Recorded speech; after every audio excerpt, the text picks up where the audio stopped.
Good morning students. आज का हमारा टॉपिक है dimensions and dimensional analysis. Dimension and dimensional analysis. तो सबसे पहले बात आती है what are dimensions.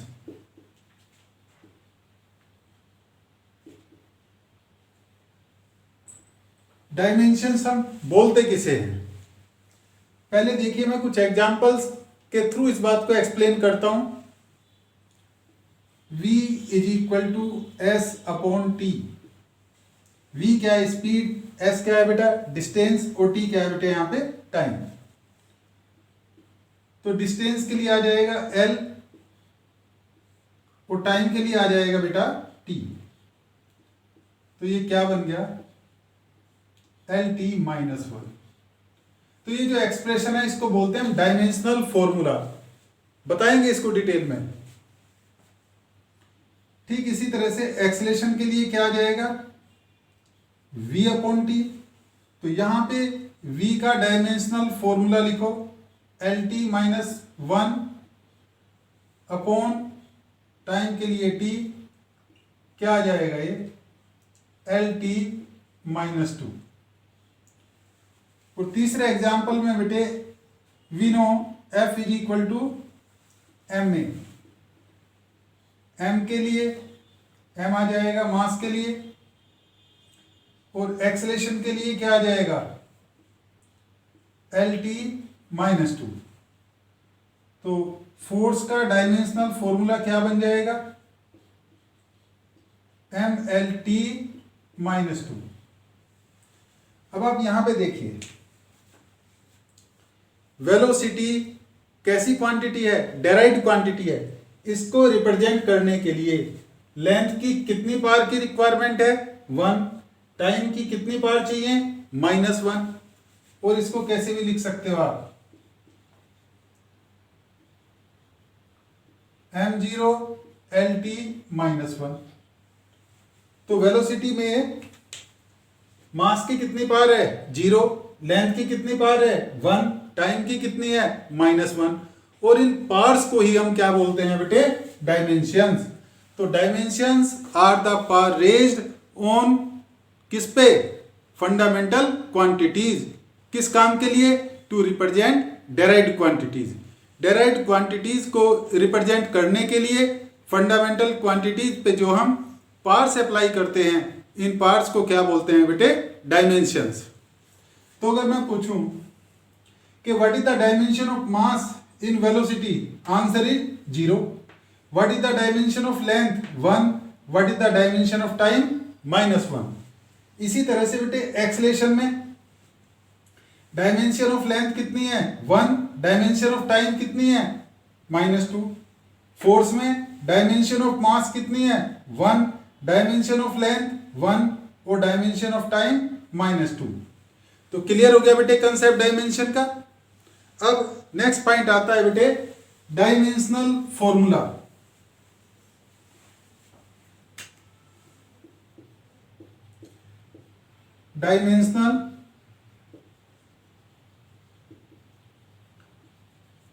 Dimensional formula. अब देखिए बेटे, फोर्स का डायमेंशनल फॉर्मूला क्या है? M L T minus two. Acceleration का डायमेंशनल फॉर्मूला क्या है? L T minus two. और वेलोसिटी का डायमेंशनल फॉर्मूला क्या है? L T minus one. तो डायमेंशनल फॉर्मूला हमें दो इंफॉर्मेशन दे रहा है।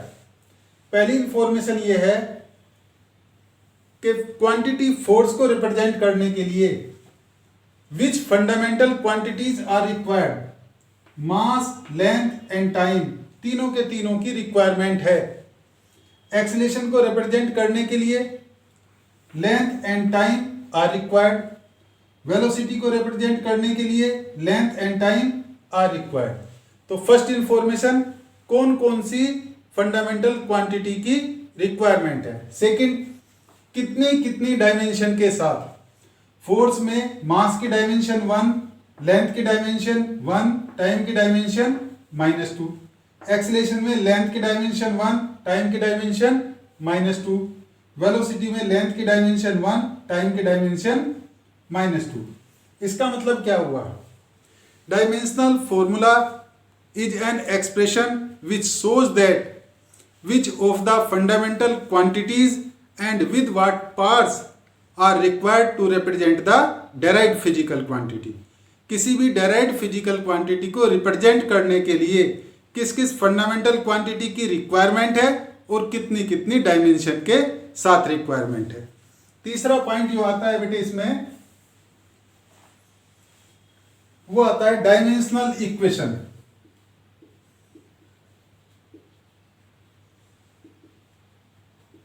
Dimensional equation.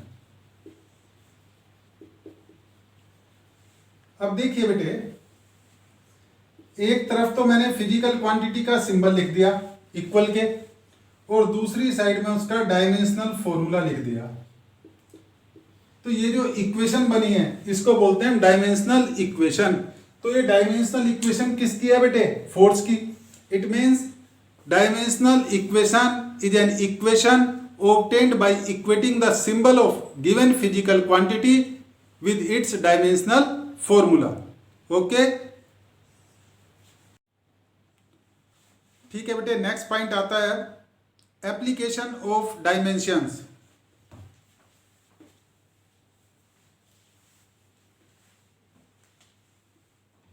Application,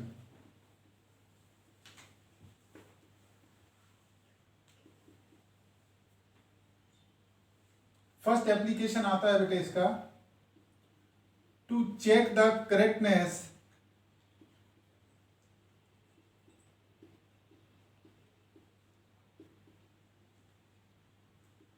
of a given physical relation.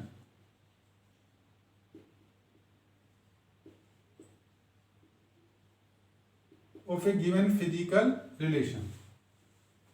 Physical relation means physical फॉर्मूले को चेक करके बताना है whether the formula is correct or wrong. तो इसके लिए बेटे हम यूज करते हैं किसका?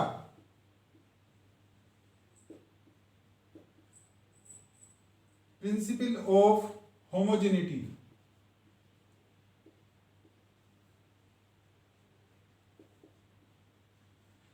Principle of homogeneity. Principle of homogeneity कहता क्या है बेटे? देखिए, ये कोई बेटे मैंने इक्वेशन लिखी v is equal to u plus a t, और मुझे इस इक्वेशन की करेक्टनेस को चेक करना है। तो कितने टर्म्स हैं इस इक्वेशन में? फर्स्ट टर्म कौन सी साइड में? लेफ्ट हैंड साइड में। Second term right hand side में। ए टी ये कंप्लीट टर्म आएगी, ये कौन सी साइड में? राइट हैंड साइड में। Two terms in right hand side and one term in left hand side. Total कितनी टर्म्स हो गई? 3 टर्म्स।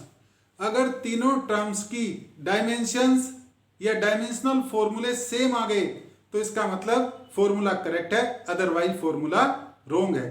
कौन कहता है ये? Principal of homogeneity. तो thus we can say that according to the principle of homogeneity a given formula is dimensionally correct if dimensions of all the terms in the formula on either side are same। Given फॉर्मूले में जितने भी terms हैं, चाहे वो left hand side में हो चाहे वो राइट हैंड साइड में हो, अगर वो सब सेम है तो इसका मतलब फॉर्मूला करेक्ट है। तो चलिए चेक करते हैं, अप्लाई करते हैं इसको। पहले देखिए बेटे,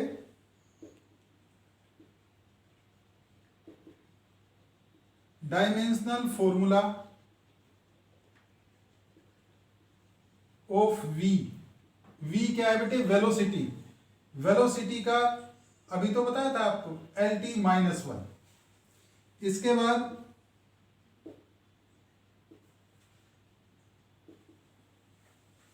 dimensional formula of u। What is u? u है बेटे यहां पे इनिशियल वेलोसिटी है, तो वेलोसिटी ना, तो इसका भी क्या आ जाएगा? LT-1। और इसके बाद आएगा dimensional formula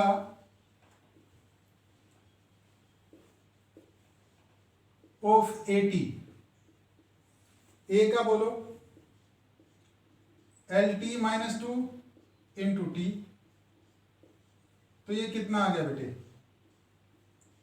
L T minus one. अब क्या देखा बेटा आपने,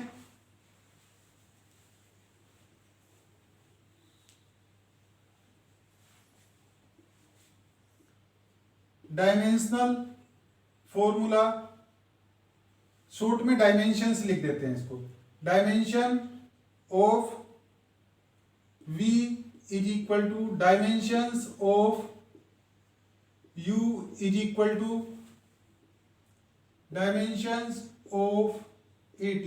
यहां पे हम कह रहे हैं डायमेंशंस ऑफ v, इसका मतलब डायमेंशनल फॉर्मूला ऑफ v, तीनों के तीनों सेम है, hence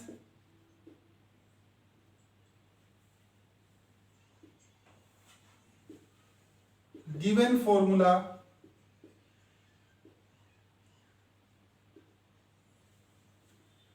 is dimensionally correct।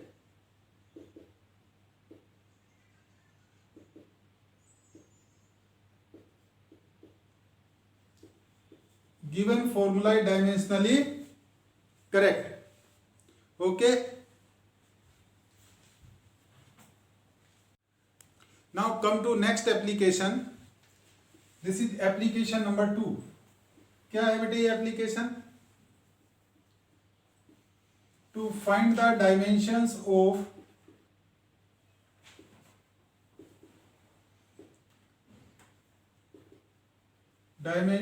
Of unknown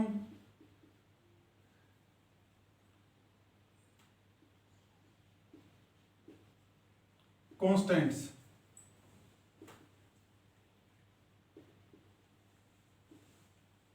देखिए बेटे कैसे करेंगे इसको, एक इक्वेशन लिख रहा हूं मैं, x is equal to a t plus b T square. यहां पे a एंड b अननोन है बेटे, तो इनकी डायमेंशंस या यूनिट हम कैसे फाइंड आउट करेंगे, किसका यूज करेंगे, फिर से प्रिंसिपल ऑफ होमोजेनिटी का। यहां पे ये नहीं चेक करवा रहे आपसे कि फॉर्मूला करेक्ट है या रोंग है, अगर हम ये चेक कराते हैं कि फॉर्मूला करेक्ट है या रोंग है तो दोनों चांसेज हो सकते हैं, गिवन फॉर्मूला करेक्ट भी हो सकता है और गिवन फॉर्मूला रोंग भी हो सकता है। लेकिन यहां पे अननोन को फाइंड आउट करा रहे हैं, ए और बी की डायमेंशंस फाइंड आउट करा रहे हैं, it means given formula correct दिया जाएगा। अब अप्लाई करिए principle of homogeneity, according to principle of homogeneity,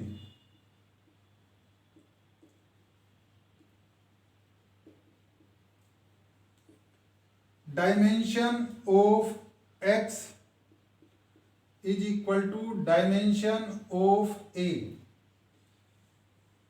at। किन्हीं भी टू टर्म्स को देख लो बेटे आप, दोनों की डायमेंशन कैसी आएंगी, सेम आएंगी, और dimension of a is equal to dimension of x upon t। x क्या है बेटा यहाँ पे, डिस्टेंस, तो डिस्टेंस के लिए क्या आ जाएगा l, और टाइम के लिए क्या आ जाएगा t।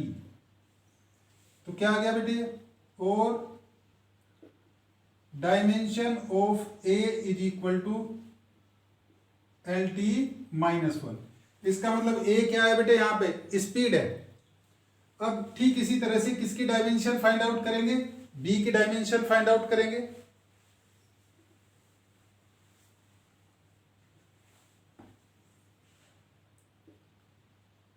तो इसके लिए क्या करेंगे, डायमेंशन ऑफ x को कंपेयर कर दो किसके साथ, बी टी स्क्वायर के।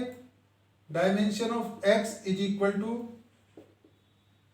Dimension of B T square, और dimension of b is equal to dimension of x upon T square. ठीक है बेटा, और dimension of B is equal to X की डायमेंशन क्या है एल, और टी स्क्वायर के लिए टी स्क्वायर, ये आ जाएगा एल टी माइनस टू। तो यहां से बेटे क्लियर हो गया कि बी कौन सी क्वांटिटी है, क्या डायमेंशनल फॉर्मूला आया L T minus two. It means b क्या है बेटे, एक्सलेशन है। ए क्या है, स्पीड है या वेलोसिटी है, और बी क्या है बेटा यहाँ पे एक्सलेशन है। इस तरह से हमने दोनों नोन को फाइंड आउट कर दिया, ए को भी और बी को भी। ओके, क्लियर हो गया, ठीक है बेटे। Now come to next application. This is application number 3। To convert the unit of a physical quantity from one system of unit to another system. To convert the unit from one system to another system. देखिए क्या concept बेटा यहां पे आएगा। Previous lecture में हमने क्या पढ़ा था कि जो फिजिकल क्वांटिटी होती है बेटे उसका साइज क्या होता है, कांस्टेंट होता है। साइज का मतलब क्या होता है, n u is equal to constant. N क्या है बेटा यहां पे न्यूमेरिकल वैल्यू, यू क्या है बेटा यहां पे यूनिट, और N1 U1 is equal to N2 U2, और N2 कितना आ जाएगा N1 U1 upon U2। Now U कितना है बेटे, यूनिट क्या है फिजिकल क्वांटिटी की, जनरल लिख रहे हैं हम, M की पावर A, L की पावर B और T की पावर C। अब जब इसे हम फर्स्ट सिस्टम में लिखेंगे तो क्या आ जाएगा, M1A L1B T1C। और जब इसको बेटा हम सेकंड सिस्टम में लिखेंगे तो क्या आ जाएगा, M2A L2B and T2C। U1 and U2 की वैल्यू बेटे यहां पे पुट कर दो, तो देखिए क्या होगा,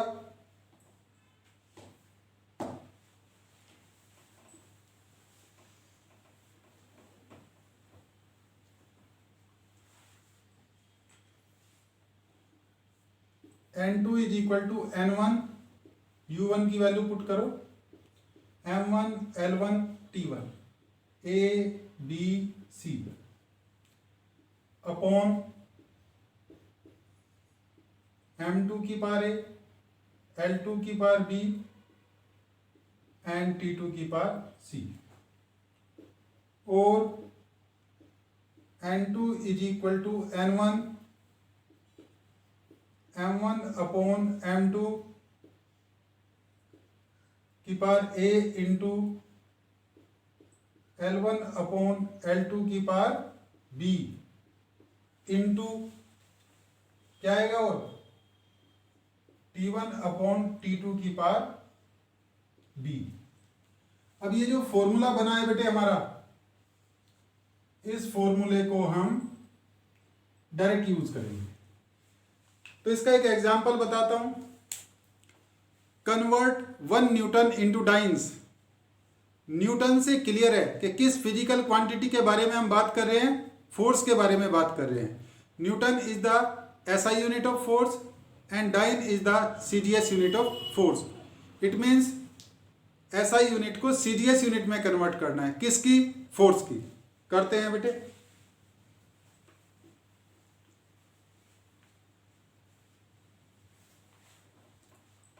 तो क्वेश्चन क्या है बेटे आपका,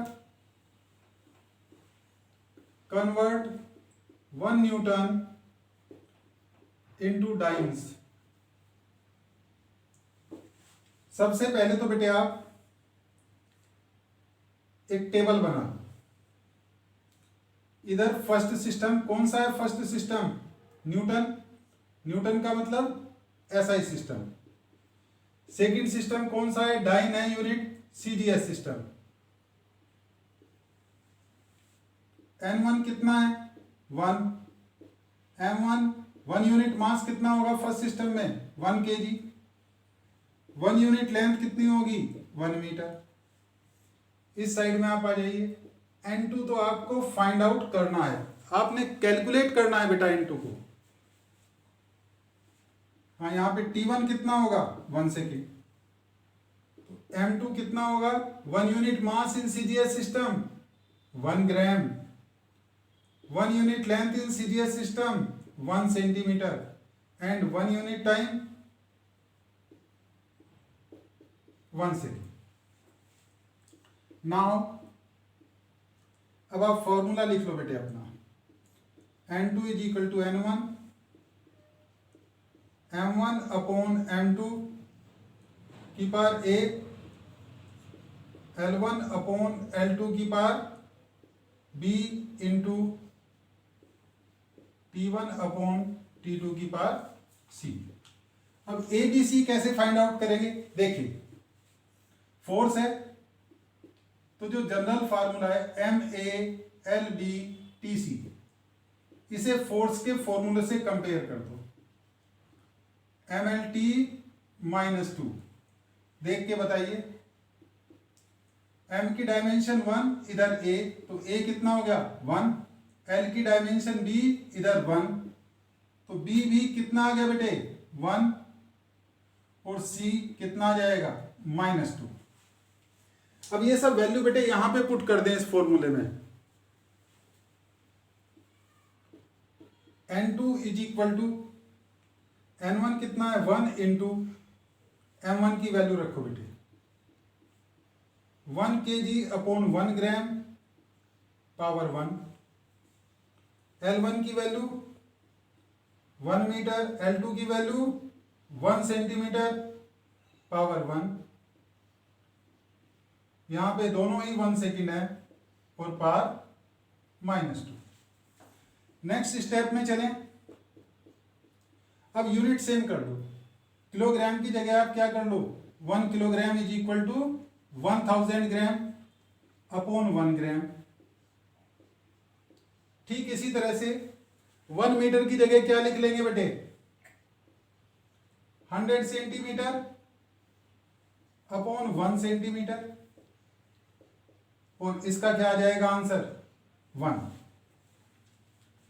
अब थोड़ा और आगे चलें।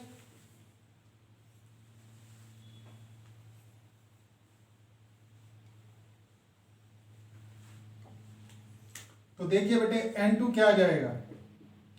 1 इंटू ग्राम से ग्राम कैंसिल, सेंटीमीटर से सेंटीमीटर कैंसिल, 1000 इंटू 100, और N2 इज इक्वल टू 10 की power 5। 10 1 newton is equal to 10 की पावर 5 डाइन्स। क्लियर हो गया बेटा कंसेप्ट? तो ये थर्ड एप्लीकेशन हमने कंप्लीट कर लिया। ठीक है, okay. Now come to next application. This is application number 4। To derive the relation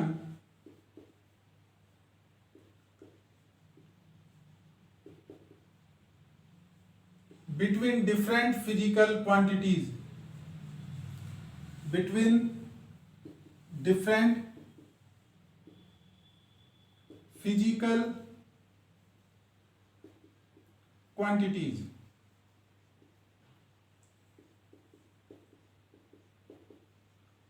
अब देखिए बेटे कैसे करेंगे।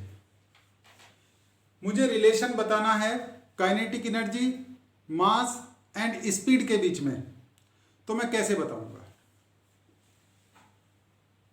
लेट काइनेटिक एनर्जी, क्वेश्चन ही बताऊं। क्वेश्चन में क्या गिवन है कि kinetic energy of a body में डिपेंड्स ऑन, बताया नहीं किस पे डिपेंड करती है, पॉसिबिलिटी बताई है। Kinetic energy of a body में depends on mass of the body and speed of the body, derive the relation for kinetic energy. के डायरेक्टली प्रोपोर्शनल टू, वो क्वांटिटी कौन सी, फर्स्ट क्वांटिटी जिस पे डिपेंड करती है, तो मास की पावर ए। फिर सेकंड क्वांटिटी जिस पे डिपेंड करती है v की पावर b। और अगर कोई थर्ड क्वांटिटी होता है तो मैं वो भी लिख लेता, तो कोई बात नहीं, एग्जाम्पल ऐसा ही बताएं जिसमें 3 चीजों पे डिपेंड करती है। तो नेक्स्ट एग्जाम्पल बता रहा हूं, centripetal force acting on a body depends on mass of the body, speed of the body and radius of circular path. Let F directly proportional to first quantity की power a, mass की power a, second quantity की power b, और third quantity क्या थी, radius, इसकी power मान ली c।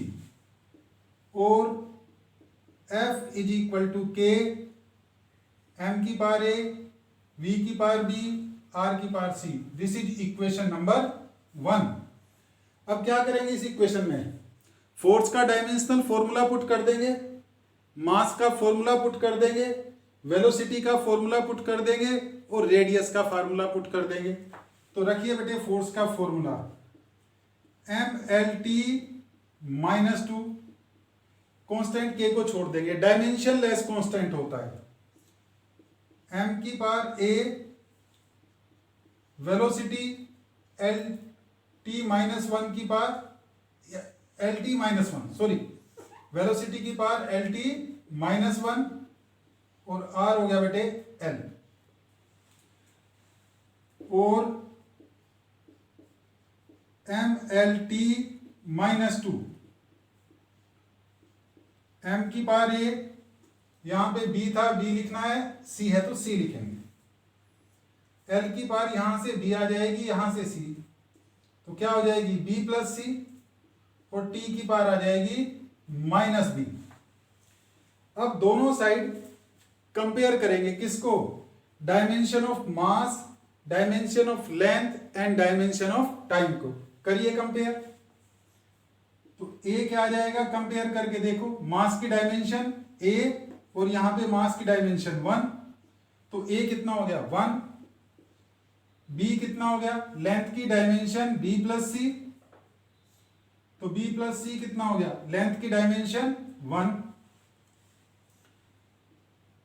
और t में देखिए बेटे माइनस b किसके इक्वल हो गया, माइनस 2 के, minus b is equal to minus 2, और b इज इक्वल टू 2। ये b की वैल्यू बेटे यहां पे पुट कर लो, तो क्या हो जाएगा 2 प्लस 1, 2 प्लस 1 नहीं, 2 plus c is equal to 1, और c is equal to 1 minus 2 is equal to minus 1। a की वैल्यू क्या है बेटा 1, b की वैल्यू क्या है 2, और c की वैल्यू क्या है माइनस 1। a b c की वैल्यू फर्स्ट इक्वेशन में पुट कर देंगे। अब देखिए क्या मिलता है हमें, substituting the value of a b and c in equation first, f is equal to k m की पावर 1, b की जगह पे 2 और c की जगह पे माइनस 1, और f is equal to k M V square upon r। तो ये बेटे फॉर्मूला बन गया हमारा किसके लिए, सेंट्रीपिटल फोर्स के लिए। अब यहां पे k की वैल्यू क्या होगी बेटे, ये या तो एक्सपेरिमेंटली फाइंड आउट करनी पड़ेगी या फिर न्यूमेरिकल कैलकुलेशन से लानी पड़ेगी। ये इस मेथड का लिमिटेशन भी है कि यहाँ पे हम k को फाइंड आउट नहीं कर सकते। इस तरह से हमने डायमेंशनल एनालिसिस में सभी 4 एग्जाम्पल्स क्लियर कर लिए। ठीक है बेटे, इस तरह से टॉपिक कंप्लीट होता है। Okay, thank you.